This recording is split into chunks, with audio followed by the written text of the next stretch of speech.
From the National Newsroom of the Canadian Press, I'm John Kennedy. Multiple prisoners held in Russia have been set free in the largest prisoner swap in recent history. Foreign Affairs Minister Melanie Joly says it was a relief to see 24 political prisoners released from Russian detention.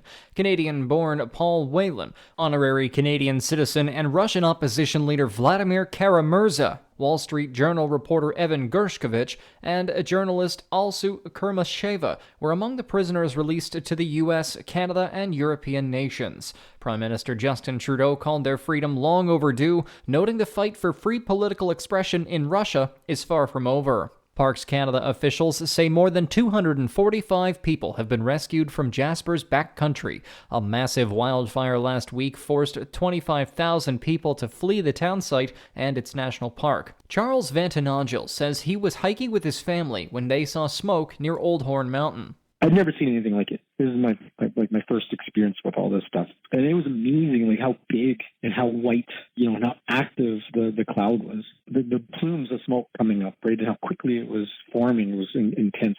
Vantanagel says his family was airlifted out of the area by Parks Canada and has returned home to Leduc, Alberta. The third day of deliberations will resume in the case of two men accused of conspiring to kill police at a 2022 Coutts, Alberta border blockade.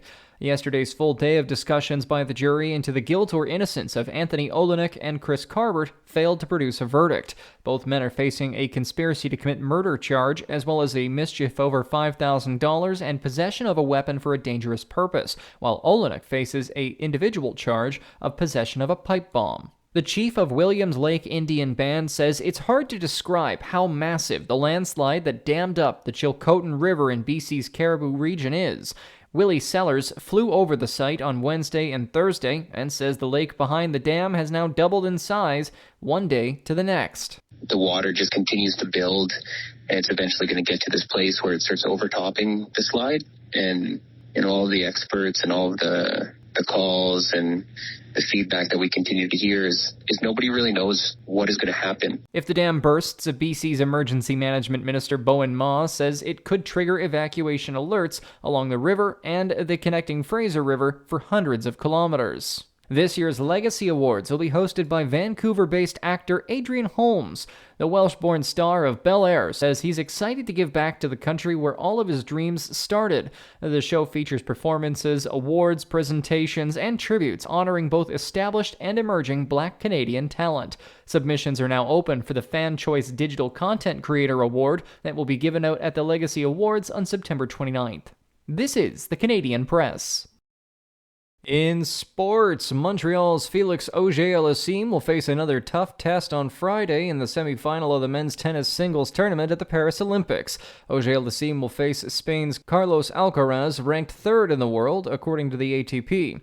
Auger-Aliassime is currently ranked 19th in the world in the same rankings. The Winnipeg Blue Bombers defeated the BC Lions 25-0 on Thursday at Princess Auto Stadium in a stifling defensive effort, limiting the visitors to 102 yards in net offense. BC quarterback Vernon Adams Jr. did not finish the game, leaving after appearing to injure his leg in the fourth quarter sack. The NFL's exhibition season opener saw the Chicago Bears defeating the Houston Texans 21-17 in the Hall of Fame game, shortened by a storm. Lightning and heavy rain resulted in the game wrapping up with about 3 minutes left in the third quarter after a missed field goal by Houston. From the Canadian Press, I'm John Kennedy. Thanks for listening. Don't forget to follow and subscribe. For more of today's top stories, visit thecanadianpressnews.ca.